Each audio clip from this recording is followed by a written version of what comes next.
All right, this is problem 7-22. It's on page 269. And the problem 22 is part of a larger set. There's a whole table of various parameters that can go into the problem. But the goal generally is to design a V-belt drive, specify the belt size, the sheave size, sizes, the number of belts, the actual output speed, and the center distance. So if you look at 22, on the bottom of the page, at the bottom of table 712, you'll notice that what's given is a driver type of a high torque AC motor. A rock crusher is the driven machine. The number of hours per day that this machine works is 8. The input speed is 870 RPM. Input power is 100 horsepower. They've also got it in kilowatts at 24.6. And the nominal output speed is 625 RPM. Now, if we're going to design this thing, we have to specify the sheaves. And sheaves come in certain standard sizes. You don't, I mean, you could get any size you wanted. You could specify it and have it machined out, but that's not economical. And so you usually go with standard sheave sizes. So what that means is that the output speed may not be exactly what you want it to be. Okay? So you want to get close. But you may not get exactly 625 out. So let's write down the givens to begin. What all do we have? AC, high torque motor, driving a rock crusher.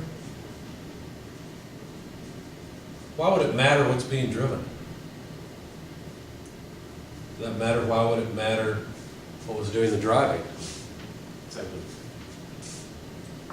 Because the machine can seize.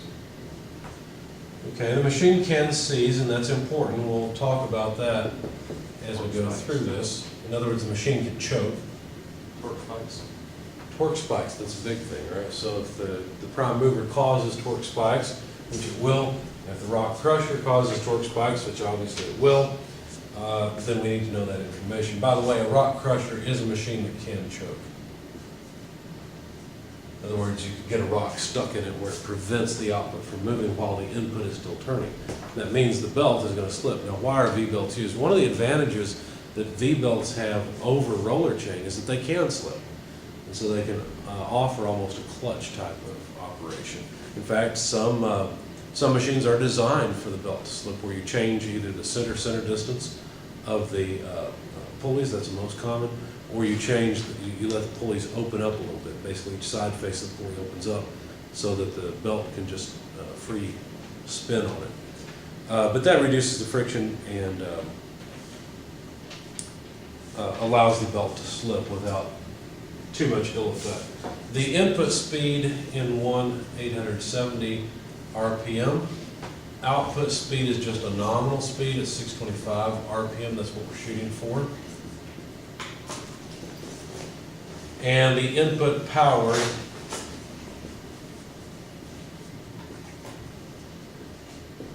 is 100 horsepower. Okay. All right, now the first thing to do is to figure out how much the design power should be. We've got 100 horsepower that's our input power, but what's the design power? In other words, how hard are we being on this belt? Well, let's find out. Let's go back into chapter 7 and look it up. So we'll go back to the V-belt design section, and we're looking for the power factors. And let's see, that's here somewhere. Here we go, page 245.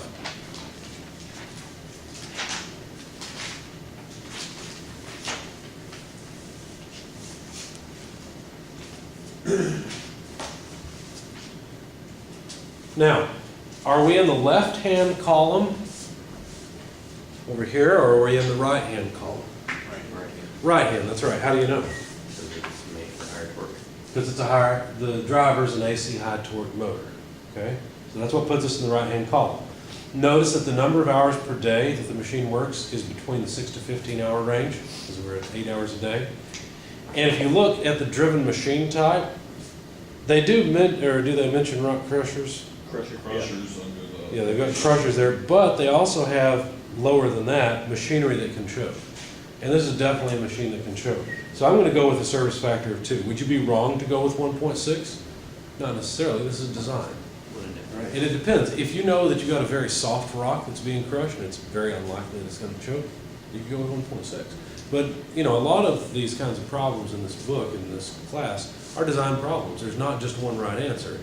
But if you went with 1.1 for your design factor, would that be wrong? Absolutely. That's at the top, right? You should have enough intuition to know this is a pretty serious load. Yeah. When in doubt, you always want to go up. Well, when in doubt, do you always want to go up? Not necessarily, because you don't really want to over-design the machine, right? I mean, a lot of people say, well, it lasts longer. I understand that. But remember, a lot of times when you're designing something, you have to be able to afford to make it. Otherwise, you're not going to stay in business. And so, as an engineer, it's your job to not just throw a bunch of metal at the design and make it work. Your job is to make it work efficiently. And so, you know, you need to become experienced. Now, typically there will be guidelines that help you. And there's even some description here that'll help you decide which type. Okay, and another thing, anytime you're doing design like we study in this book, you will probably go to the manufacturer, right, and ask them what they recommend. Okay, because that's always important, because you can't be an expert in everything. And the manufacturer that makes the chain, they're going to be an expert in their chain, and they will know of plenty of other customers that have done the same thing you're doing or something close enough to it. They can say, well, look, you don't want to use that particular product, you want to use this one, and this is the size you'll need. And they can give you a lot of help, but you need to understand what they're saying. You know, well, why can't you give me exactly 625 RPM? May not have the sheave size, you know, it may not be possible. Okay, so you need to understand all those little details. All right, so I chose a service factor of 2. And so the design power that I'm going to use is simply 200 horsepower.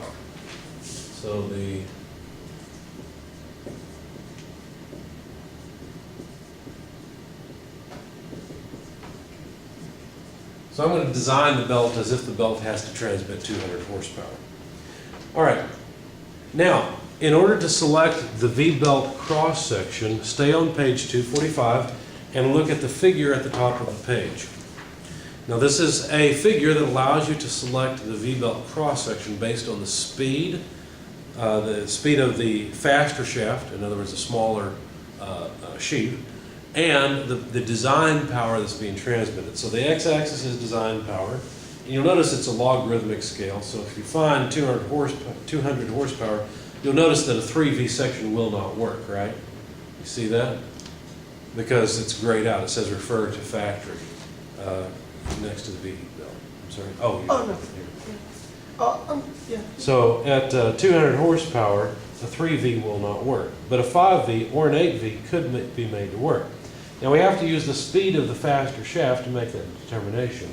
And the faster shaft is at 870 RPM.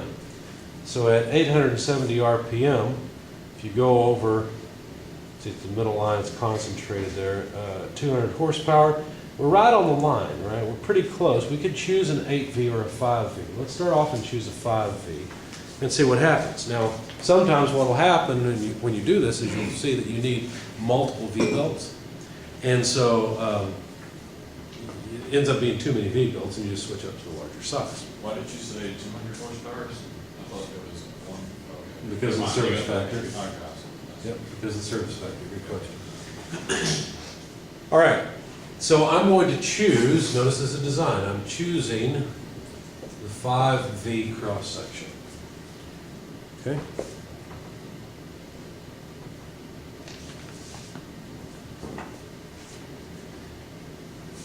Now the ratio between the two speeds is 870 to 625, which is a 1.39 ratio. Now let's see, unfortunately I've got my old page numbers. Let me find this equation quickly. Equation 7-1A, it's probably the same.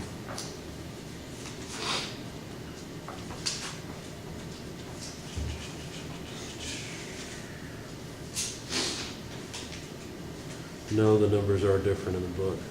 Equation numbers are different.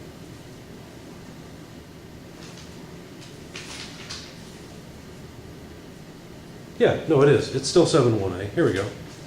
All right, turn to page 242, please, and look at equation 7-1A. It goes like this. The velocity of the belt is equal to the diameter times the rotational speed over 2, which is the same thing if we talk about the other sheave, right? So this is sheave 1, sheave 2, speed 1, speed 2. It's just two sides of the drive.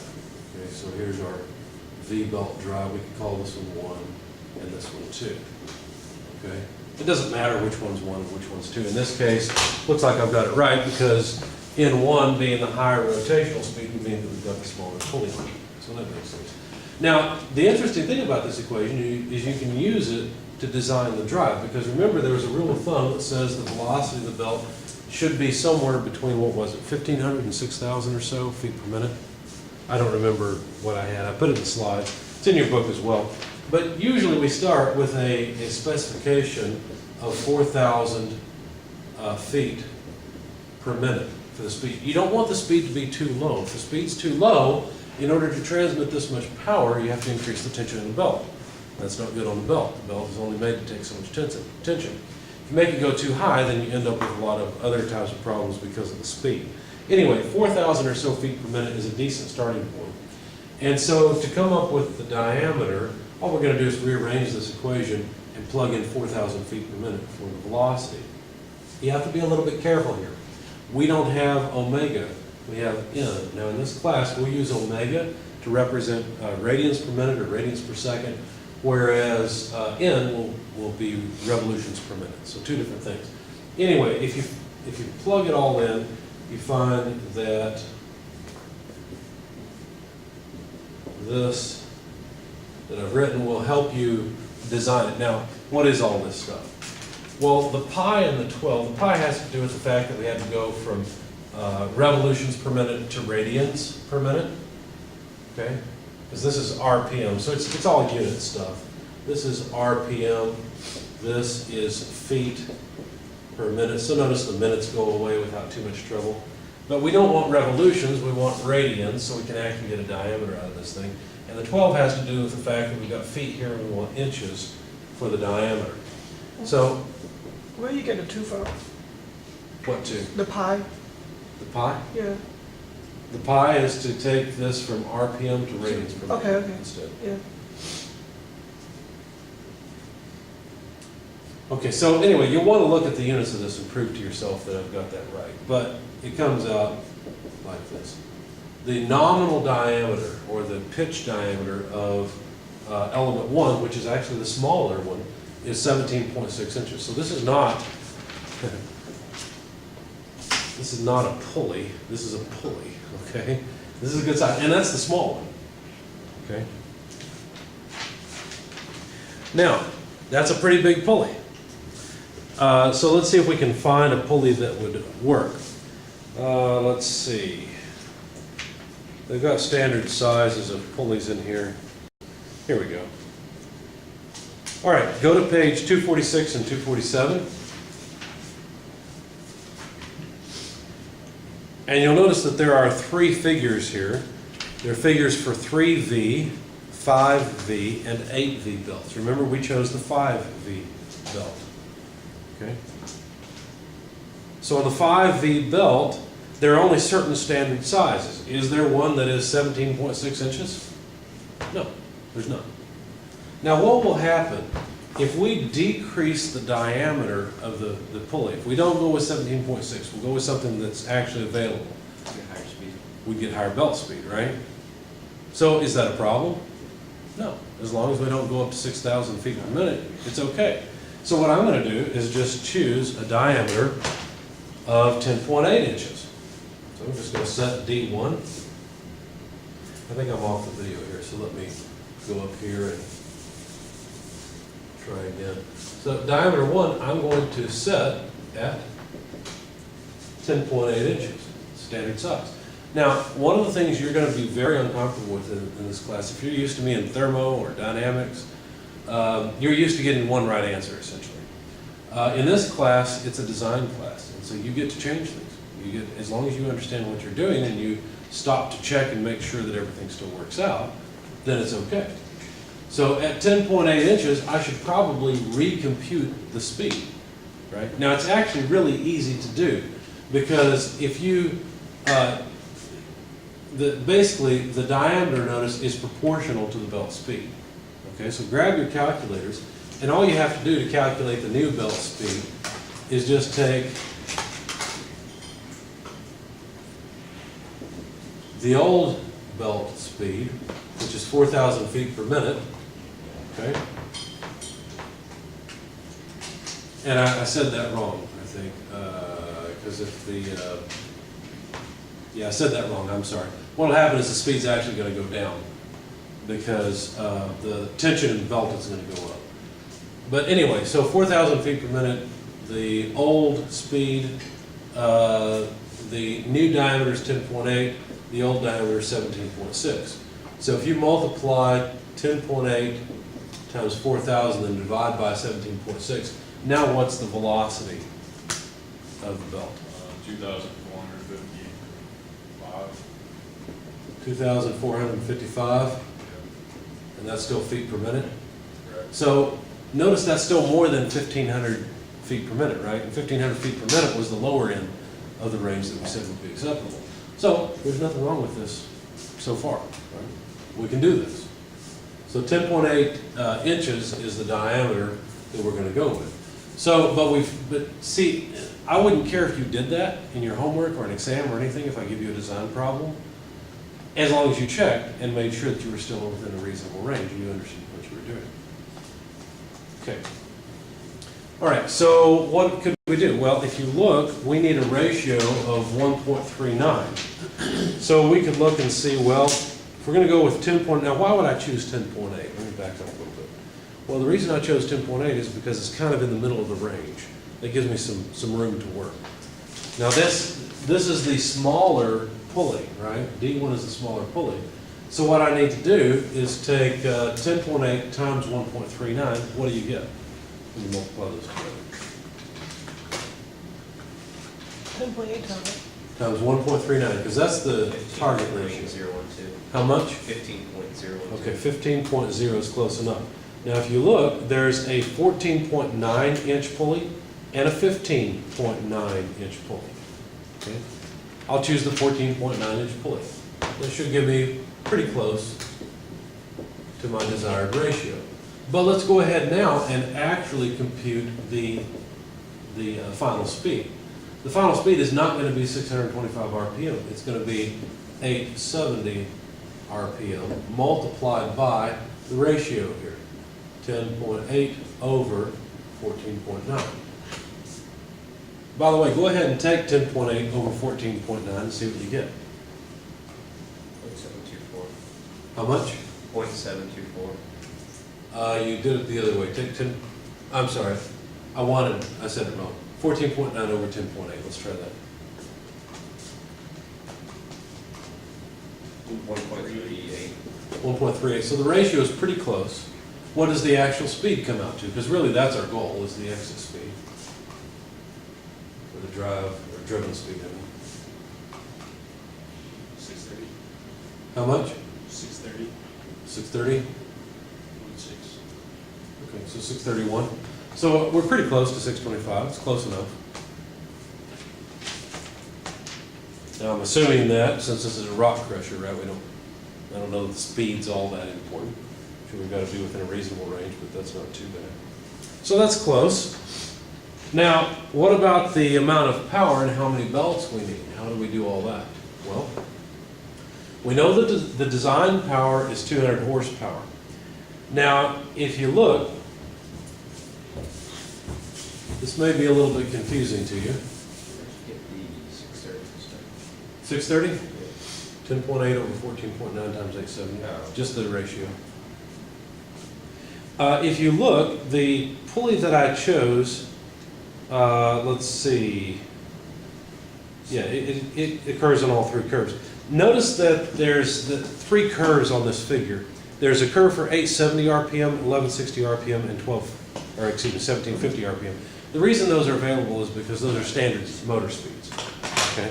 So our motor speed is 870 RPM, which is why it's being used. At 14.9 inch pulley size, how much power can our V-belt transmit? 26. 26, okay? Now, let's think about this. Which one actually determines how much power can be transmitted? The big pulley or the little pulley?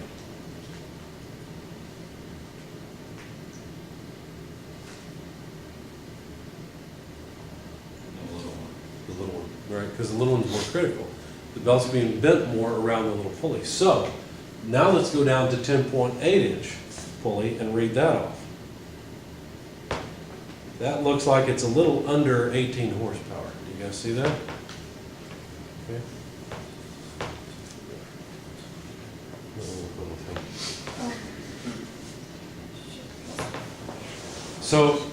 So a little under 18, let's say, just to be safe, let's say 17 horsepower. Does that seem okay?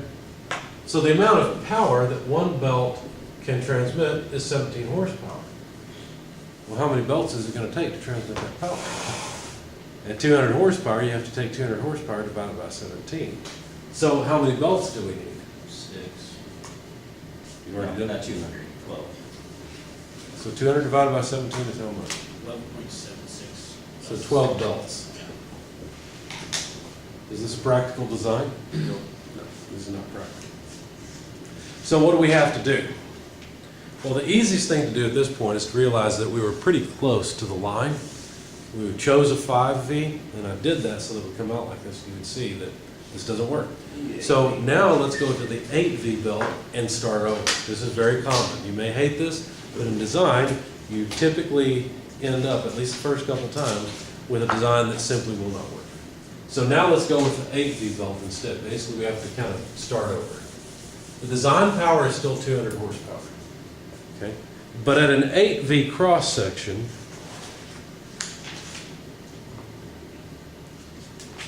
now we get to move down to the lower chart. Now, the calculations I performed a minute ago that showed that I needed a diameter of 17.6 inches, those are still valid. Notice they did not depend on the belt cross section. So instead of choosing a 17.6 inch pulley, I'm again going to go, and I don't know, let's choose a 16.8 inch pulley. Okay? So diameter 1, 16.8 inches. By the way, this is a pretty big pulley. If I come to find out this is too big for the design, I can step this down farther. I just know I'm going to need more belts to do it. But it's not going to be a big change. Okay? Because notice the power curves don't roll off all that bad, and you'll also notice that the y-axis is kind of funny on the 8V cross section. It doesn't actually go to 0. So these are fairly smooth or fairly flat curves. Okay? All right, so standard sheave size 16.8. Remember the gear ratio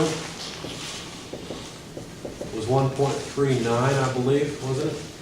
So times 16.8 inches gives us what diameter for the second pull?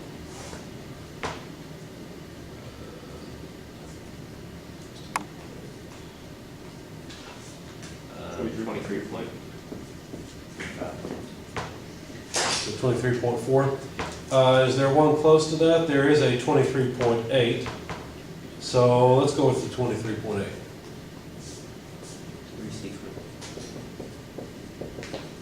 Lower chart, 23.8 is right there.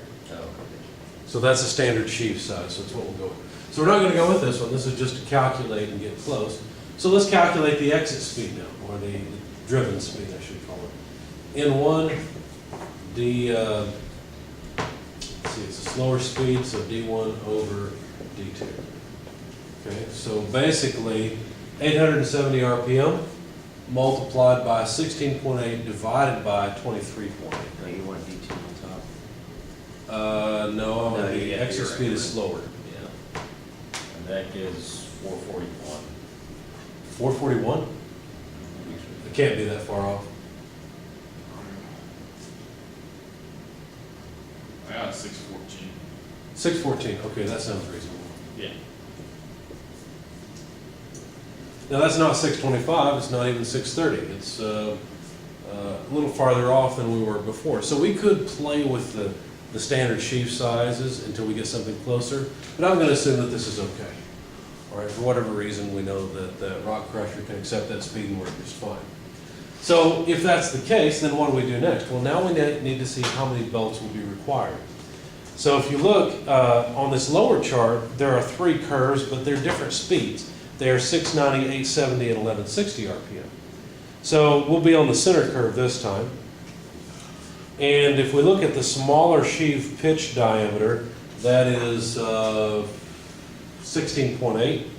So 16.8, looks like we've got about 60 horsepower or so. Now we only need, what, 4 belts in order to make this work? And we're going to have some excess capacity because we have, that could theoretically transmit 240 horsepower. All right. So now 4 belts, which of course is much more reasonable, but there's more to it than that. We're actually not done yet. 60 plus 200 horsepower divided by 60. 3 of them would be 180 horsepower. Oh. So I need 1 more to push it over the edge. Does that make sense? Oh, how did I get 60 horsepower off the Yeah, chart? yeah. Oh, okay, look at the center line, not the lower one, because it's 870 RPM. See, so you gotta use this curve. Okay. Go to the smaller sheave, 16.8. Make more sense to it? Okay, but there's more to it than that. Turn the page 1, please.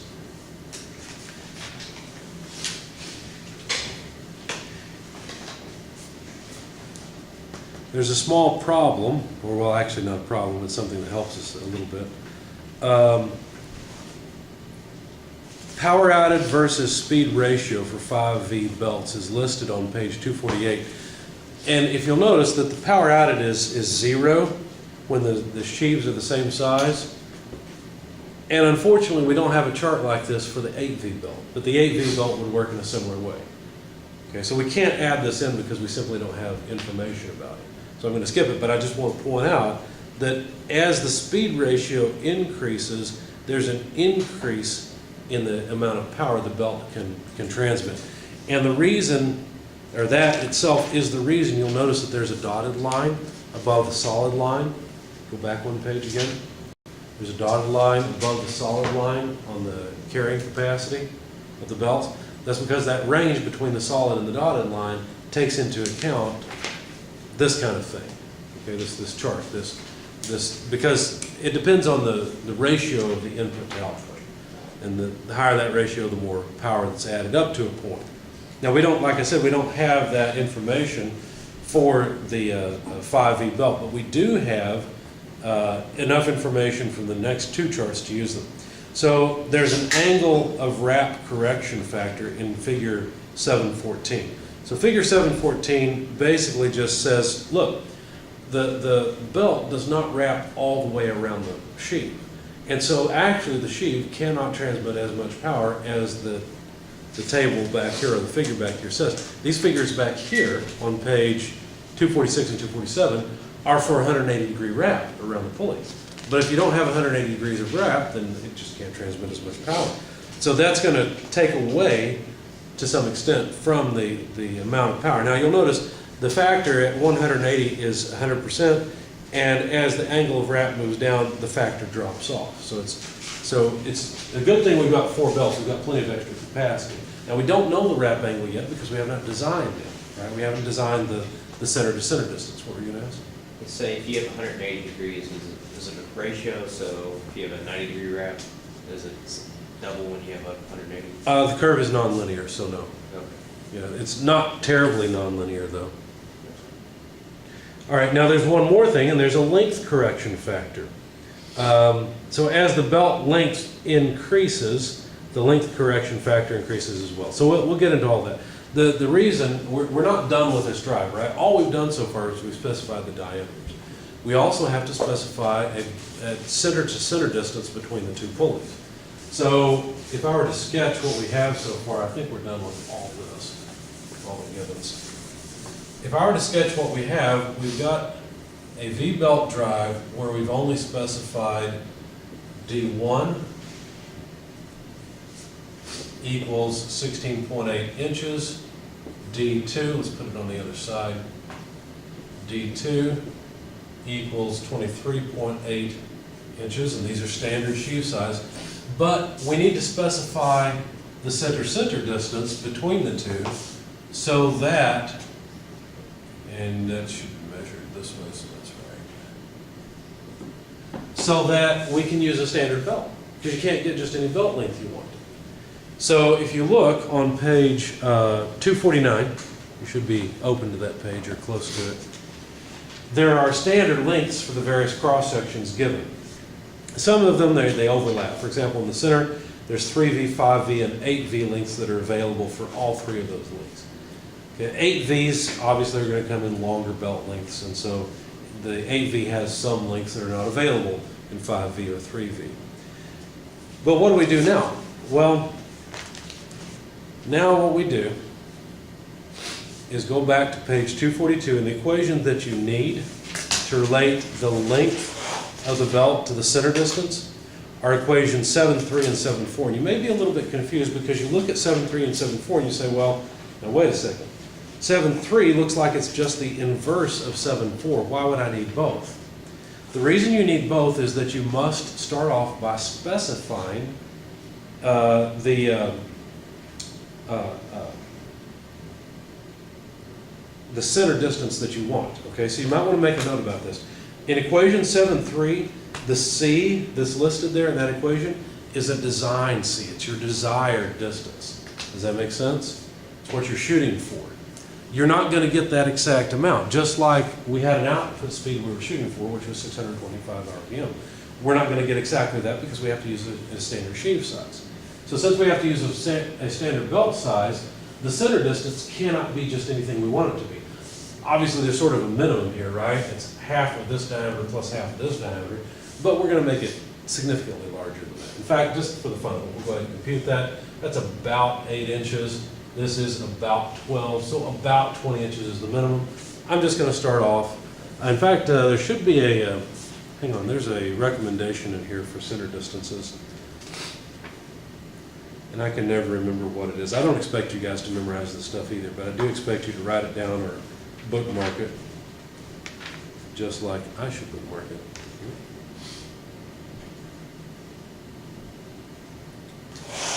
I know there's a recommendation, but I don't remember. Here it is. Okay, here, this is an important one. Page 244. You want to write this down as a summary. Equation 7.8 says the center distance should be greater than D2, where D2 is the larger one, so it should be more than 24 inches or so, and should be less than 3 times the sum of these two diameters. Now that's a pretty big range, but let's go ahead and compute what it is. So the center distance should be between, I'm just going to round it off because this is designed, we know we're going to choose whatever we want. I'm just going to round that up, but really that's 23.8. Okay. And what is D1 plus D2? Add that in your calculator and then multiply by 3. 44. Roughly. Well, times 3 then. Oh. 123. 123? Yeah. 122, 21.8. Well, if you round it up. 122. Oh, Same. yeah. Yeah. Understand that a lot of these calculations do not have to be exact. What were you talking about 3 though? 3, that's a factor of 3. The equation 7-8 Oh, okay. on page 244 just has a recommendation for the center to center distance. Now, I know these are a lot of little pieces of the puzzle to pull together. I'm trying to give it to you all in one example problem. So if you're taking notes, you might want to note this is equation 7-8. Is there like a step-by-step like chart or paper you give us like do this? There this, are and usually this? design procedures. I don't remember if your author has one for belts or no. Just because it's hard to jump back and forth. It can be. If he does not have a design procedure, he typically has an example problem that encompasses it all. And so example problem 7.1 has all this in it.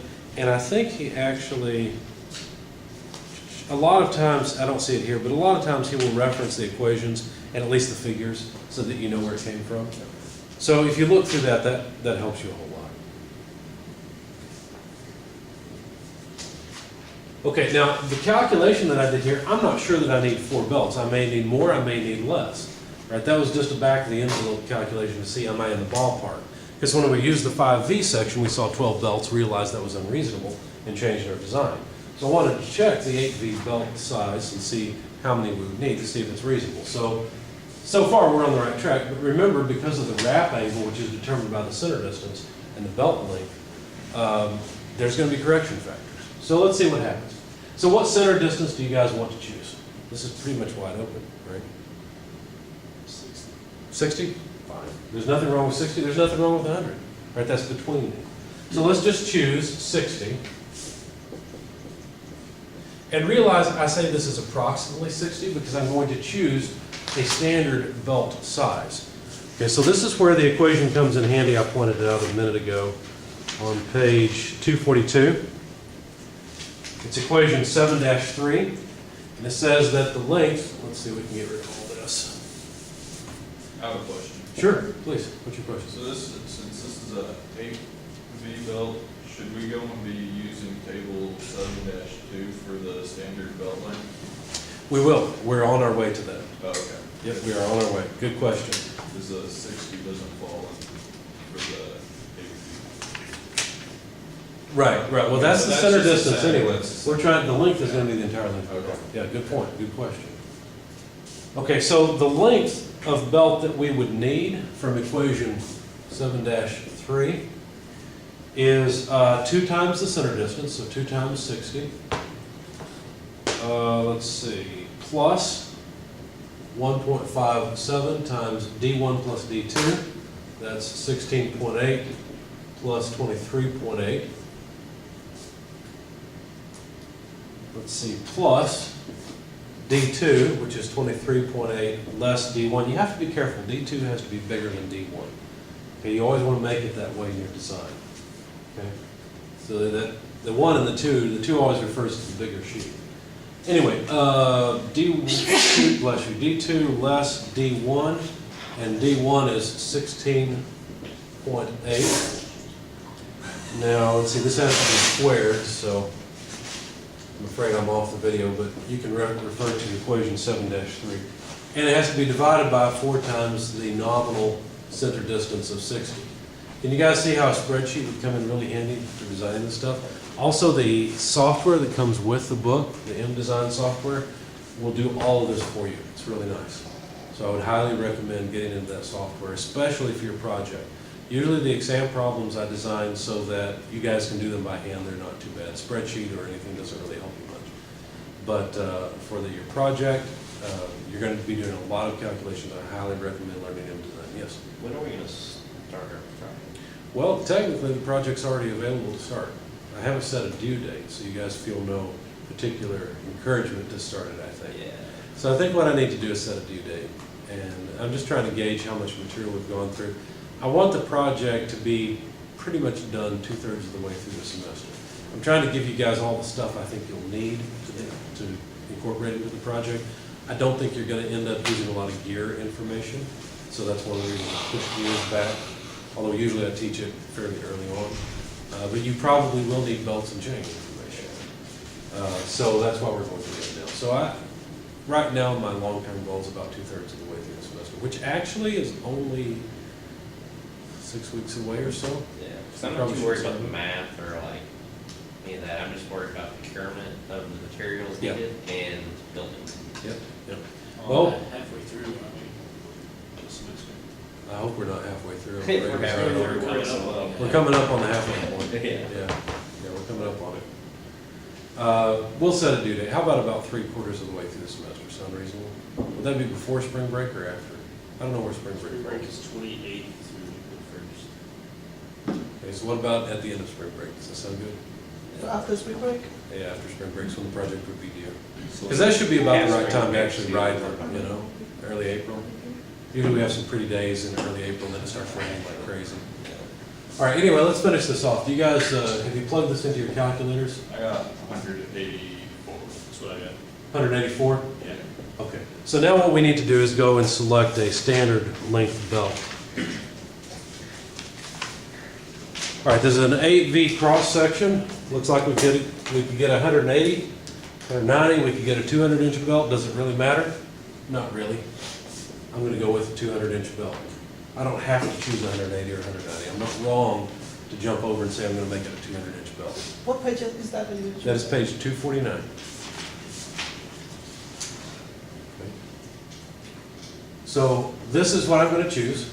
Now I get to go back and use equation 7-4. You see how 7-3 is to get an approximate length? And I want to make a note of that. 7-3 deals with the approximate length of the belt and the approximate center distance.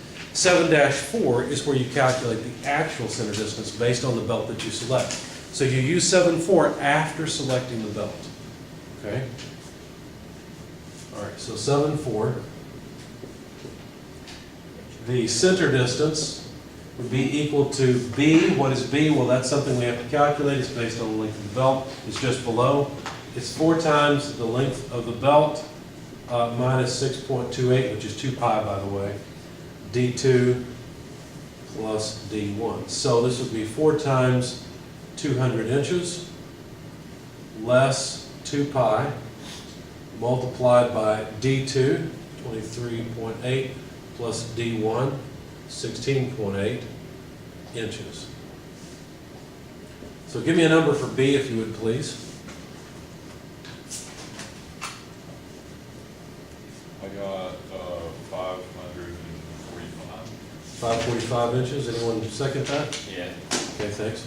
So now we need B, 545 inches, plus the square root of B squared, 545, let me just leave off the units so it doesn't take up too much space, less 32 times D2, 23.8, less D1, 16.8, and that is squared as well, divided by 16. Okay. I don't want to erase that yet. So what is the actual center distance? 68. 68? Yeah, 68.0. Sounds reasonable. So there's the center distance. Now, you may worry about some of these things. So you said it's 68.0 something, right? So what is the actual center distance? Well, did you notice 2 pi here has been rounded off also? Okay, and so you may feel quite uncomfortable with that. What's going on? Well, there's always going to be some adjustment, right? This is still close but not exact. Okay, this is what you designed the machine frame for, and you provide adjustment of a couple inches either way. That way you can tension up the V-belt easily. Does that make sense? Okay. So it looks like our design is to use a belt length of 200 inches. We need 4 belts. And notice the information I've circled are the outputs from our problem, right? It's the length of belt, the center distance between the two, in other words, the length of the belt, again, and the diameters of the sheaves, as well as how many belts are needed. Okay? You guys understand the process? Any questions? A plus really changes your number. Oh, yeah, Yeah. plus versus minus, you gotta hit the right. Well, I button. didn't, the 545, I didn't put plus there, and it was just like, I guess it could. Yeah. Well, notice we should get something close, right? We calculated we needed a length of belt 184 inches, we went to 200, we expect to get another number bigger than what we. I was gonna choose 68, but he chose 60 instead. I'm joking. No questions?